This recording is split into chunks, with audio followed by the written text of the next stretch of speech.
Boa noite, Ivanilson. Muito obrigado pela sua presença, por estar conosco hoje aqui no programa de direção espiritual. Ivanilson, eu acho que eu já até contei isso daqui. Conheci a Disney ao lado dessa criatura, lembra? Esse homem tem um medo de montanha-russa, gente. Desse tamanho, você não faz ideia o medo que ele tem. Já perdeu o medo, não?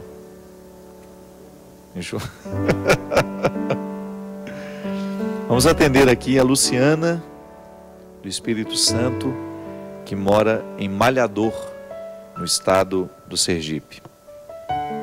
Padre, eu peço uma direção, pois eu tenho muita dificuldade de aceitar a morte de uma sobrinha, a Jaqueline.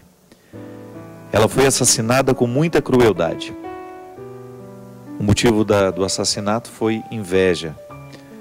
Foi assassinada por uma mulher que atualmente está presa e que até já será julgada. Mas eu não consigo perdoar, Padre. O que faço? É como se minha alma vivesse chorando. Apesar do padre da minha paróquia me dar um suporte na fé, eu me sinto ainda muito vazia.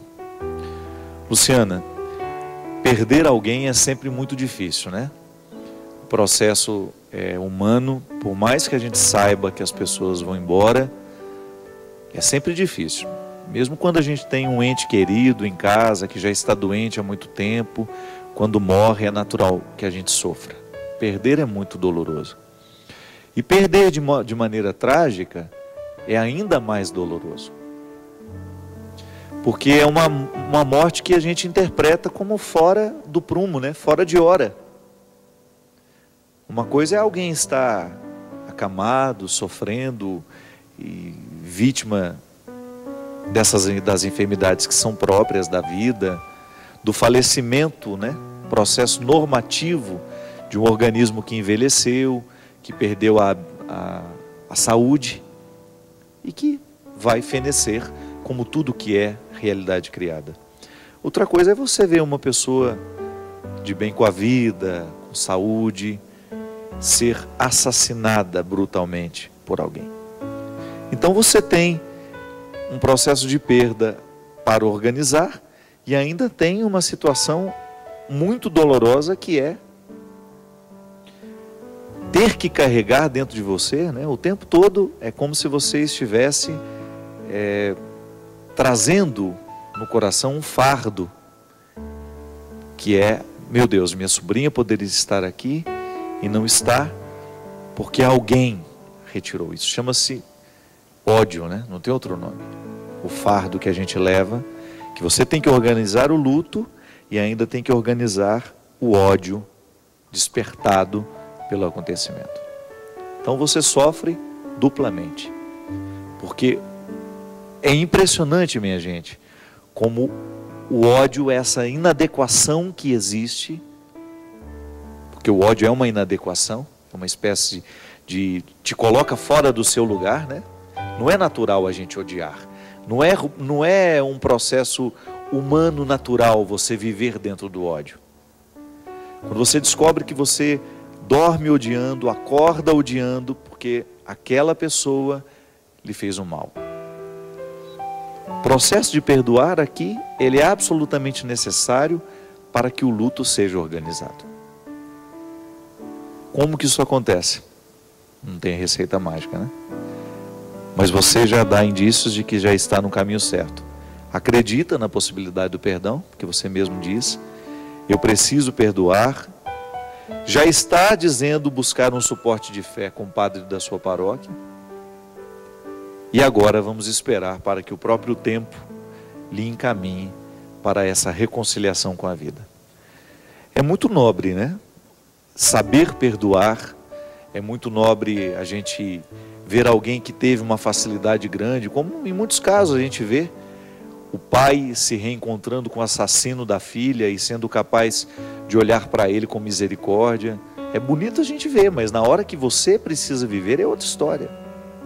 Então não cabe nenhum julgamento neste momento.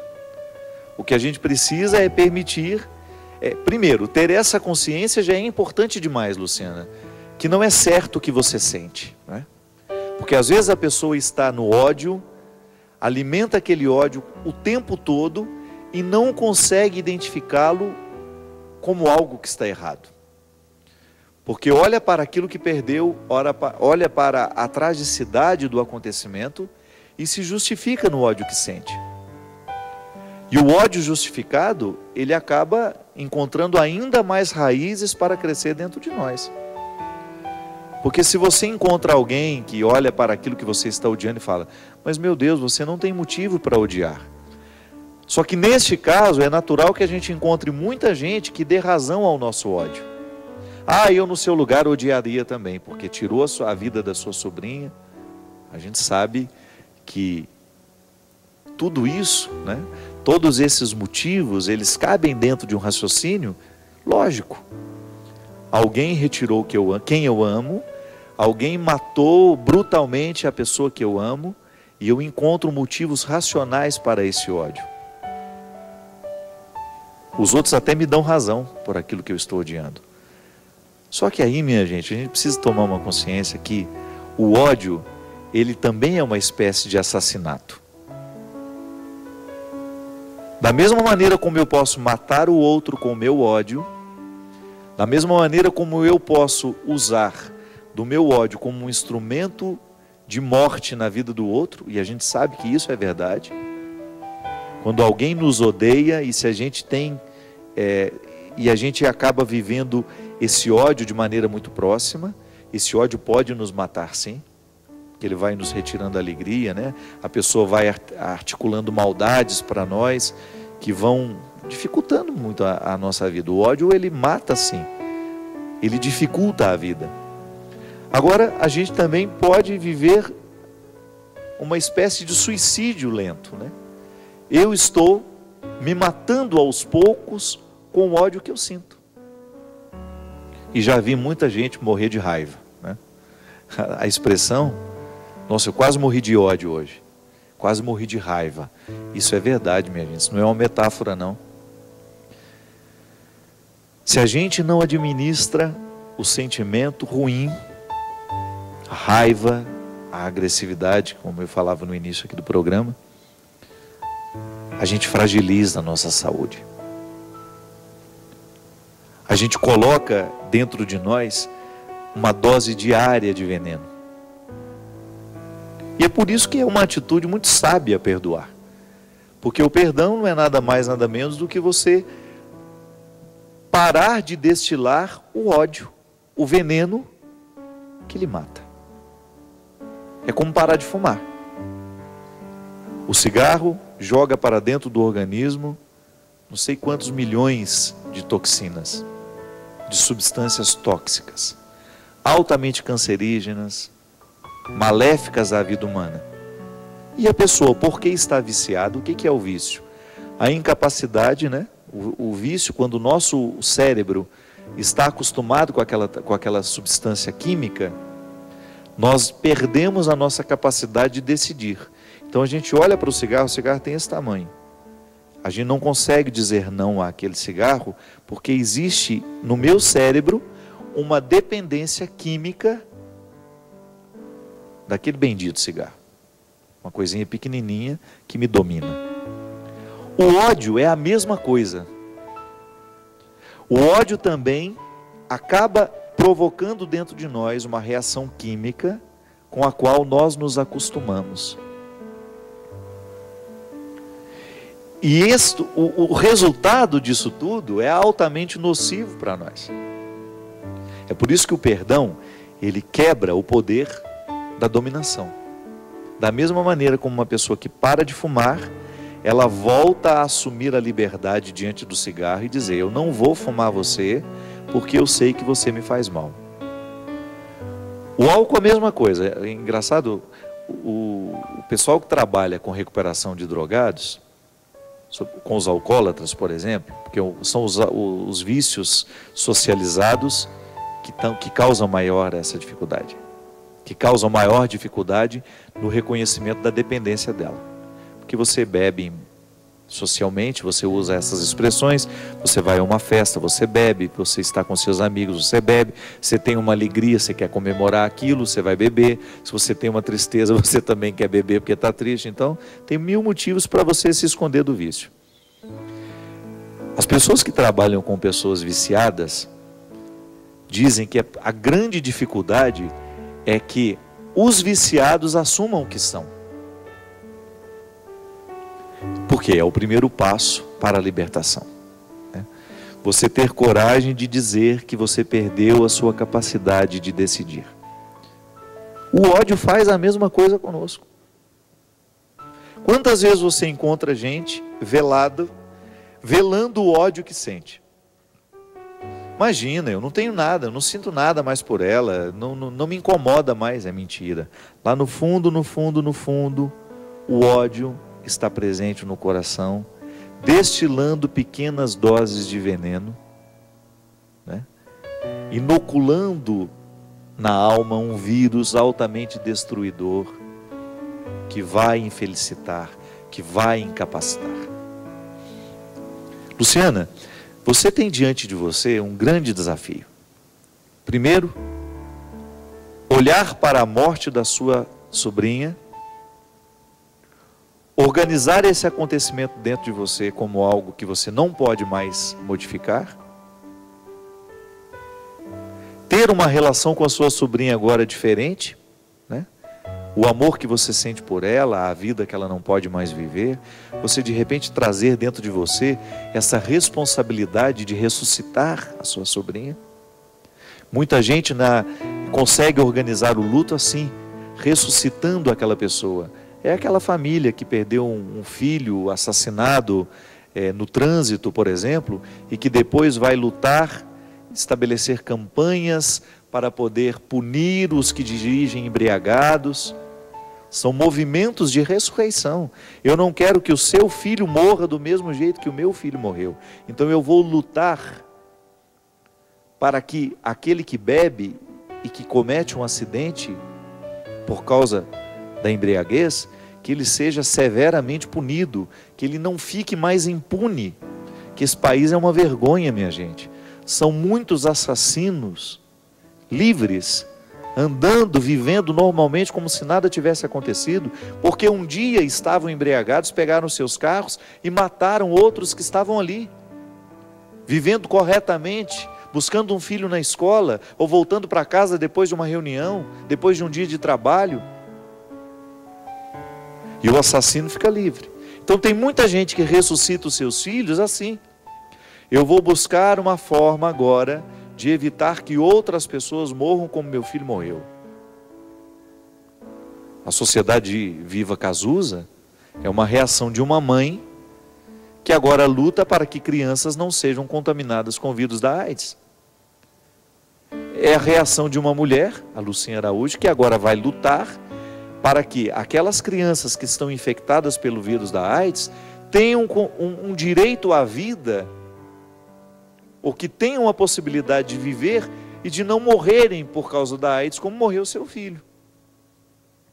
Então a reação que você precisa ter agora, Luciana, é ressuscitar a sua sobrinha a partir dos seus sentimentos positivos, do amor que você tem por ela, né?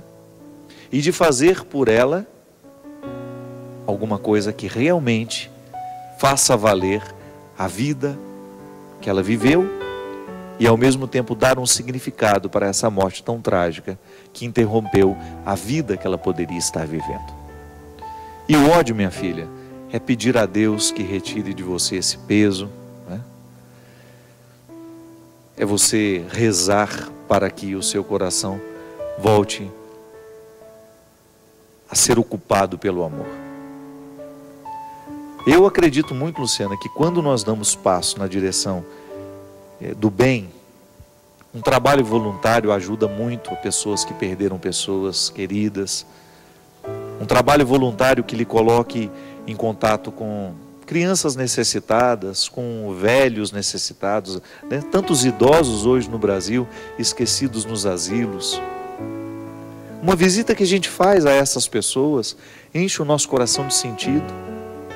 O que a gente não pode fazer é que, muitas vezes por causa da tragédia que nós estamos vivendo, a gente se fecha dentro das nossas casas e a gente não vê o mundo mais. A gente acha que a nossa tristeza é a pior de todas e que não tem mais nada a fazer a não ser sofrer. Isso não é justo. Quando nós fazemos isso, a gente permite que o ódio cresça. Porque o ensimesmamento, né, ele vai fazer justamente, ele vai dificultar, ele vai impedir essa cura do coração que é tão necessária. O ódio é tão nocivo para nós e a gente pode alimentá-lo às vezes de maneira tão inconsciente, né? A Luciana tem um motivo grave. A gente olha para essa história com muito respeito. E nós que não temos esses motivos graves e que tantas vezes tornamos o nosso coração um lugar de mágoa, de ressentimento, né? Cultivo de pequenos ódios. Quando a gente dá espaço para crescer o que é ruim, a gente naturalmente está impedindo o crescimento de coisas boas.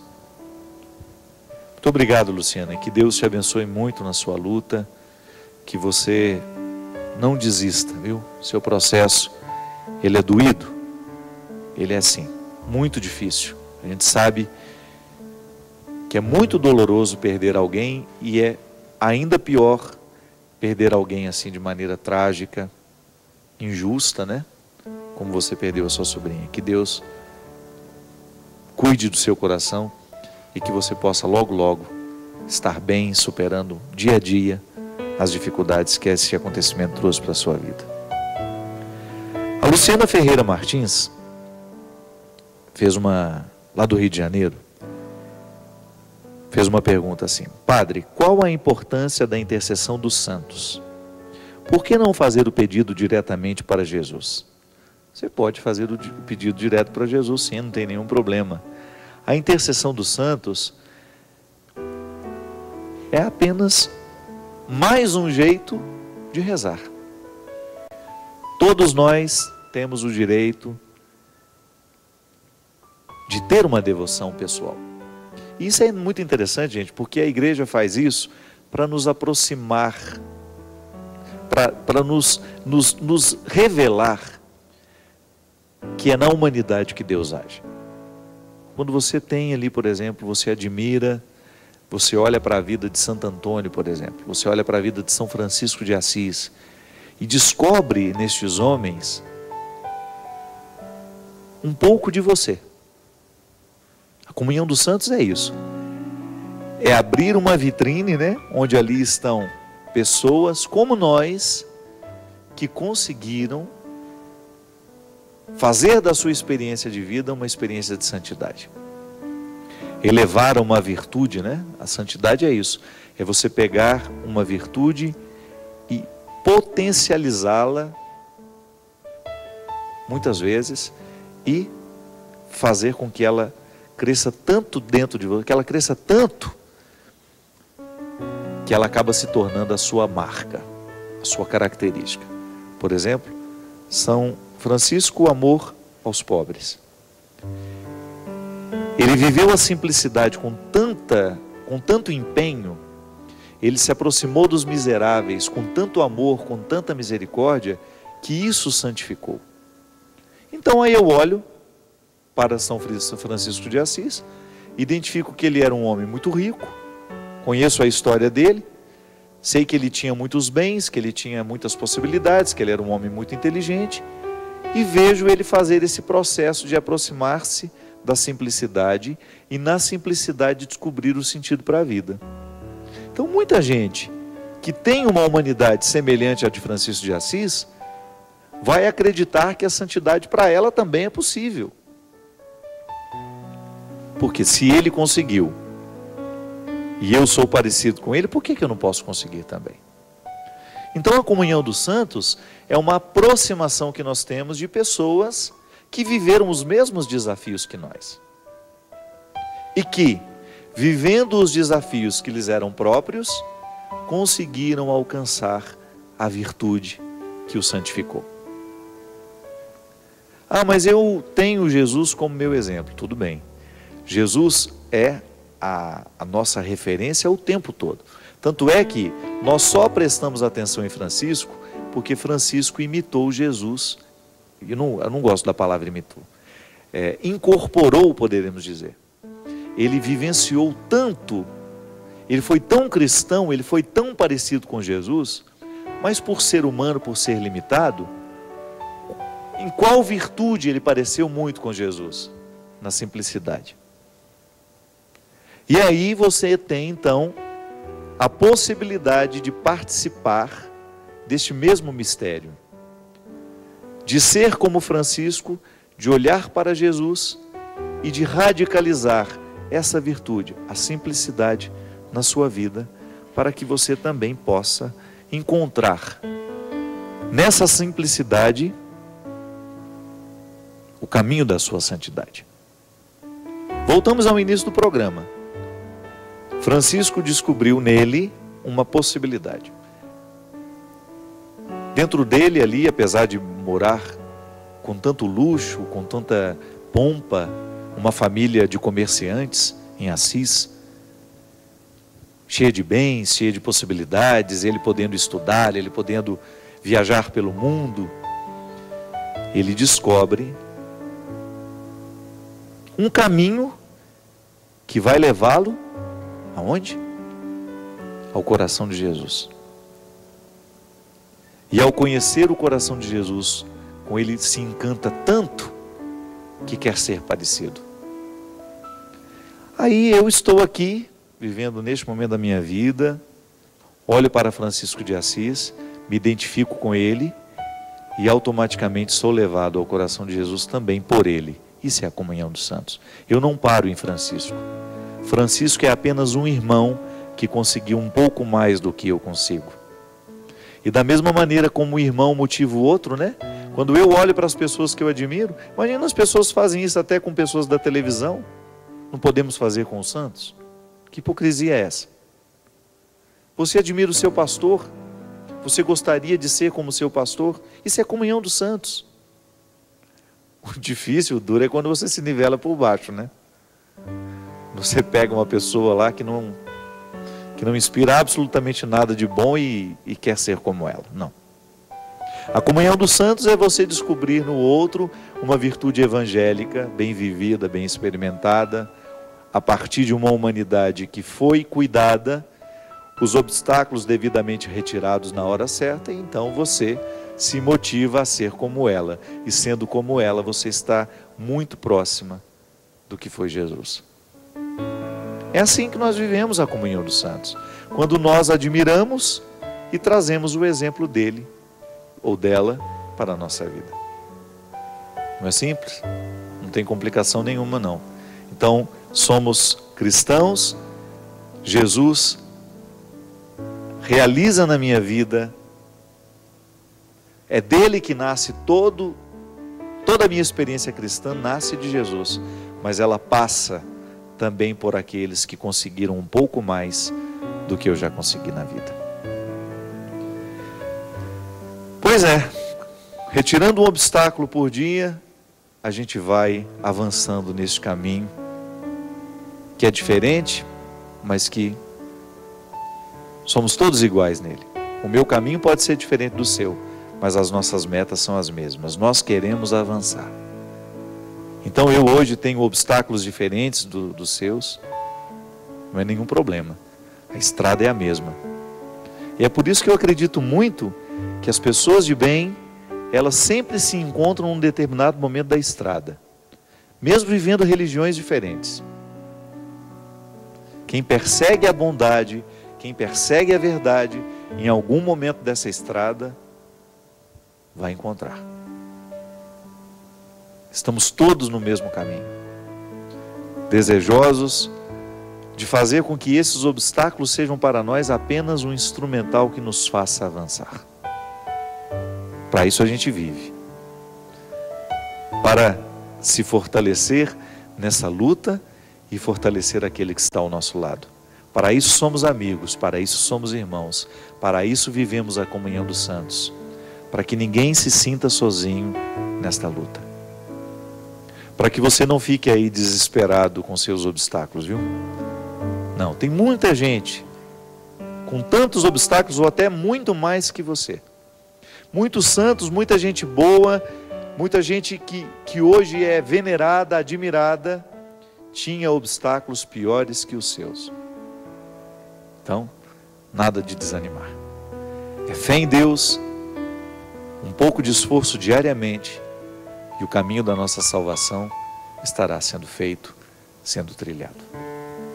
Que Deus derrame sobre todos nós a sua bênção, e que Ele possa nos fortalecer na coragem para vencer diariamente tudo aquilo que precisa ser vencido. Esperar dele o que só Ele pode fazer e realizar aquilo que só nós podemos fazer. Ele que é Pai, Filho e Espírito Santo. Amém. Até a semana que vem, se Deus quiser.